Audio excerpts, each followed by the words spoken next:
So I wanted to do a little bit of a in memoriam for Anton Yelchin, who I personally was a really, really big fan of, and I know a lot of people on the Permanently Geek staff are really, really big fans of Anton and are deeply upset by his death. If you've never seen Anton Yelchin outside of Star Trek, I highly, highly recommend checking out some of his work. He was a remarkable actor. He was seriously one of the best actors working today, and had he continued to live on, I think he would have had, his career just would have continued. His body of work started, I first discovered him in the movie, I think it was Hearts of Atlantis. He was the young boy in that film, and I noticed him. That really wasn't where it took root for me. It was the Showtime series Huff, where I just saw this young kid, and I could not believe he was just a teenager. I obviously looked like a teenager, but I just couldn't believe that this kid, that a performance this dynamic and this deep came from such a young soul. And I've continued to follow his career. Pretty much every movie that guy has put out, I have watched, even the bad ones. He has always brought depth and range and passion to every single project. You watch a movie like Terminator Salvation, which is a weak film, except for Anton Yelchin, who is without a doubt the standout. You've got a movie like The Beaver, where he is given side cart to Mel Gibson, who really has a terrific performance in that film, but he brings so much complexity and realism. If you're a fan of Jennifer Lawrence as well, watching their dynamic together is just outstanding. He was just remarkable, and I'm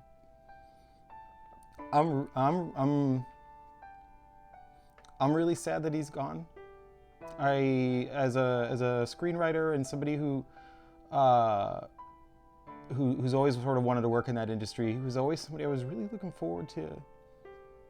I was really looking forward to working with him. I woke up to the news this morning, and I've been a bit of a mess today, and I wanted to record this video. I wanted to post this on Permanently Geek so that any fans of his or people maybe who don't even know who he is can discover him and can realize the impact he had on people. He seemed to be a passionate soul, a tender soul. He seemed to be a very funny person. He seemed to have a great sense of humor. And I never knew him. I never met him. I didn't know him at all. But he impacted me very deeply. And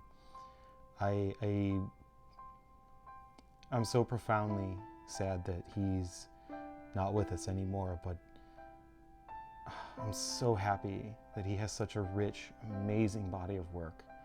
And so if you haven't seen any of his films, look it up. I suggest you start with Charlie Bartlett, which has Hope Davis in it, and Robert Downey Jr. and Kat Dennings.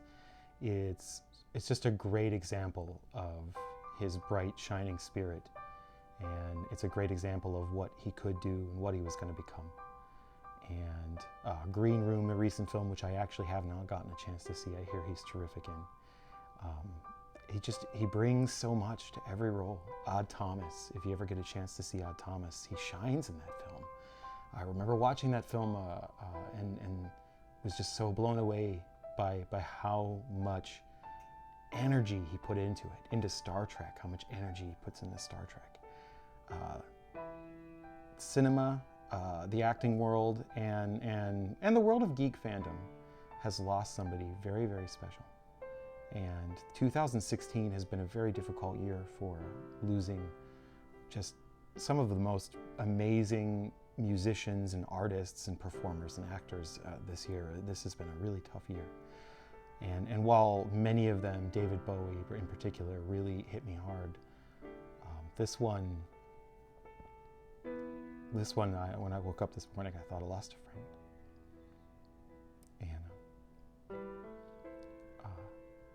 And Anton, I know you're out there in the universe somewhere. I hope you can Hope you're hearing this message, and I hope you're well.